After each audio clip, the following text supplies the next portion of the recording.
Assalamualaikum warahmatullahi wabarakatuh. Alhamdulillahi wa kafa, salatu wassalamu ala rasulihil mustafa wa ala alihi wa ashabihi ahli sidqi wal wafa, amma ba'd. Hadirin Bapak Ibu jamaah masjid al-jihad yang mudah-mudahan dirahmati Allah Rabbul Alamin. Salah satu di antara yang disunnahkan Rasulullah Sallallahu Alaihi Wasallam dikonsumsi oleh kita, baik ketika kita sahur maupun ketika kita berbuka, adalah kurma. Ternyata jemaah sekalian, Rasulullah Sallallahu Alaihi Wasallam juga pernah membuat perbandingan antara seorang muslim dengan pohon kurma. Pada hadis yang diriwayatkan oleh Imam Muslim dari sahabat Abdullah bin Umar radhiyallahu anhuma, Rasulullah sallallahu alaihi wasallam bersabda, "Inna minasyajari syajaratan." Sesungguhnya dari sekian banyak pohon ada satu pohon yang daunnya tidak berguguran. Sebelum Rasulullah Sallallahu Alaihi Wasallam menjelaskan pohon apa yang dimaksud, beliau terlebih dahulu bertanya pada 10 orang sahabat yang ada di sekitar beliau kala itu. Salah satu di antara 10 sahabat itu adalah Abdullah bin Umar, anak Umar bin Khattab radhiyallahu anhu. Fahadditsuni ma hiya. Coba kemukakan pendapat kalian, pohon apa yang dimaksud? 9 orang sahabat menerawang pada pohon-pohon yang berada di lembah-lembah. Dan menurut pengetahuan mereka, tidak ada pohon yang seperti itu, kecuali sahabat Abdullah bin Umar yang menerka bahwa pohon yang dimaksud adalah pohon kurma.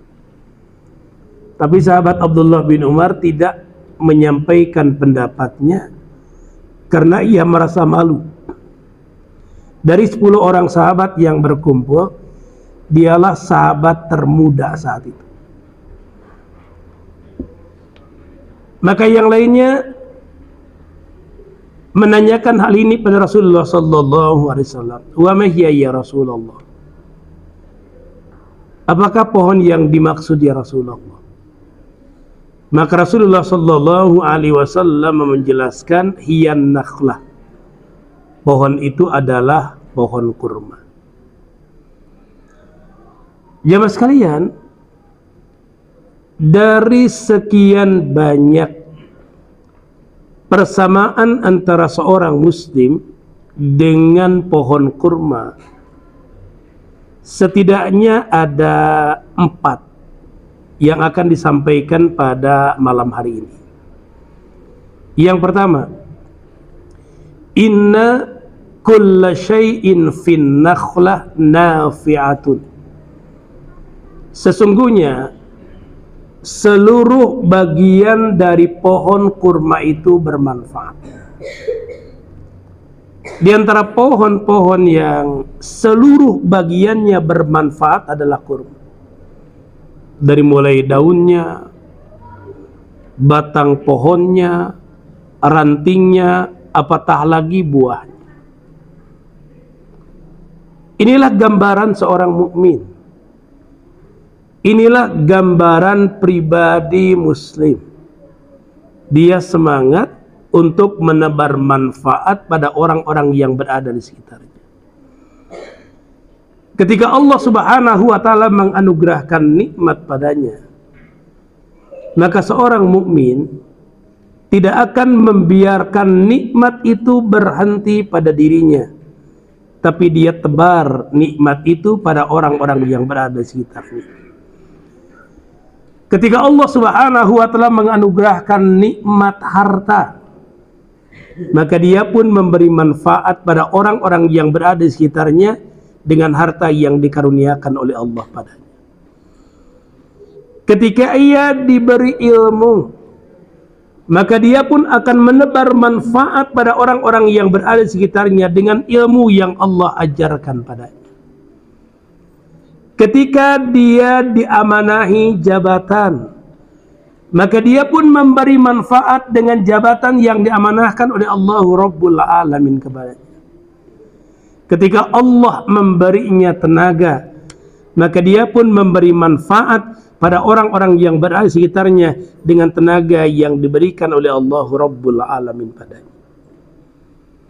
Kalau ia fisiknya lemah, jabatan tidak punya, ilmu tidak punya, harta tidak punya, dia pun tetap semangat untuk menebar manfaat pada orang-orang yang berada di sekitarnya, setidaknya dengan doa-doanya. Yang kedua, innan nakhla nafi'atun fi hayatiha wa ba'da qatiha. Sesungguhnya pohon kurma itu memberi manfaat baik ketika ia hidup maupun setelah ia mati, setelah ia dipotong-potong. Itulah seorang muslim. Kemanfaatan yang ia berikan pada orang-orang yang berada di sekitarnya bukan hanya sekedar dirasakan ketika ia hidup, tapi setelah ia mati, manfaatnya pun tetap dinikmati oleh generasi-generasi setelahnya. Jamaah sekalian, bukankah tercatat dalam sejarah masjid-masjid yang umurnya sudah lebih dari 1000 tahun? Di Mesir ada Masjid Amr bin As, masjid yang diberi nama dengan sahabat Rasulullah SAW yang pernah menjadi gubernur di Mesir. Dan jamaah sekalian, di Masjid Amr bin As itu Imam Asy-Syafi'i pernah mengajar di dalamnya. Berarti Masjid Amr bin As yang masih bertengger hingga saat ini, masjid yang usianya sudah lebih dari 1000 tahun. Di Indonesia jemaah sekalian, banyak masjid-masjid yang umurnya sudah ratusan tahun. Mungkin Masjid Al-Jihad ini di antara orang-orang yang dulu menggagas mendirikan masjid ini, di antara orang-orang yang dulu bahu-membahu untuk membangun masjid ini, ada di antara mereka yang kini sudah tidak lagi bersama dengan kita. Dan ini asar, ini bekas, ini jejak yang mereka tinggalkan untuk dinikmati oleh generasi setelahnya. Bukan hanya sekedar dalam bentuk bangunan, juga ilmu. Banyak kitab-kitab yang disusun oleh para ulama terdahulu yang umurnya sudah ratusan tahun, tapi kitab itu dinikmati dari generasi ke generasi, dipelajari di berbagai pesantren. Kita ambil contoh apa yang dilakukan oleh Imam Nawawi Ad-Dimashqi rahimahullahu ta'ala. Beliau wafat di usia 45 tahun, tapi telah menghasilkan lebih dari 50 karya, dan karya-karya beliau dinikmati oleh kita hingga saat ini. Ada Riyadhus Shalihin, ada Arba'in Nawawi, ada At-Tibyan fi Hamalatil Quran, ada Al-Azkar. Itu diantara karya-karya Imam Nawawi yang sampai saat ini eksis di tengah-tengah kita. Rasulullah Shallallahu Alaihi Wasallam menyampaikan pada kita, "Idza matal insan in qata amaluhu illa min salas." Apabila seorang manusia meninggal, putus seluruh amalnya kecuali 3. Salah satu di antara yang 3 itu adalah sedekah jariyah.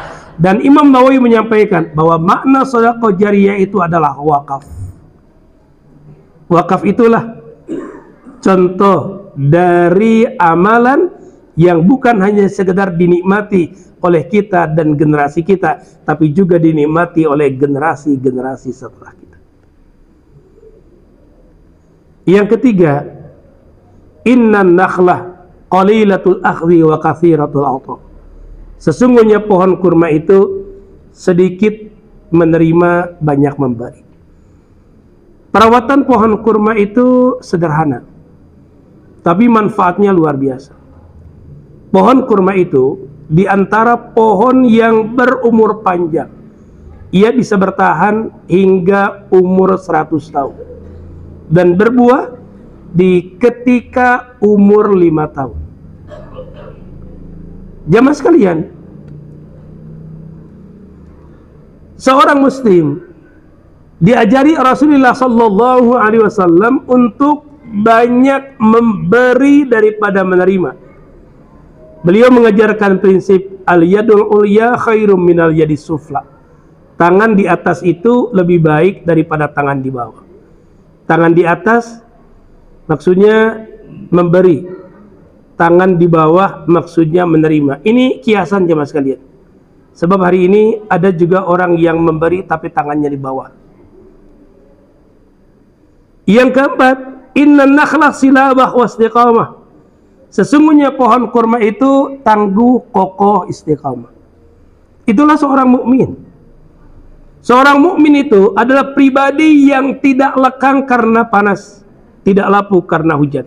Pribadi yang tangguh, pribadi yang kokoh, dan itulah inti ajaran Islam. Ketika Rasulullah SAW ditanya oleh Sufyan bin Abdullah Al-Thaqafi, "Ya Rasulullah, kulli fil Islami qawlan la as'alu anhu ahadan ghairaka." Wahai Rasulullah, katakanlah kepadaku tentang hakikat ajaran Islam dengan satu perkataan yang aku tidak akan lagi bertanya pada orang selainmu. Maka Rasulullah SAW menjawab, "Qul amantu billah tsumma istaqim." Katakanlah olehmu, aku beriman kepada Allah, kemudian istiqomahlah. Istiqomah dalam keimanan adalah inti ajaran Islam. Selamat menikmati bagian dari sunnah Rasulullah Sallallahu Alaihi Wasallam mengkonsumsi kurma di setiap sahur dan buka, sembari kita mengambil pelajaran dari pohon kurma, karena pribadi seorang mukmin tercermin dari pohon kurma. Mudah-mudahan bermanfaat. Ila liqa'i ma'as salamah. Wassalamualaikum warahmatullahi wabarakatuh.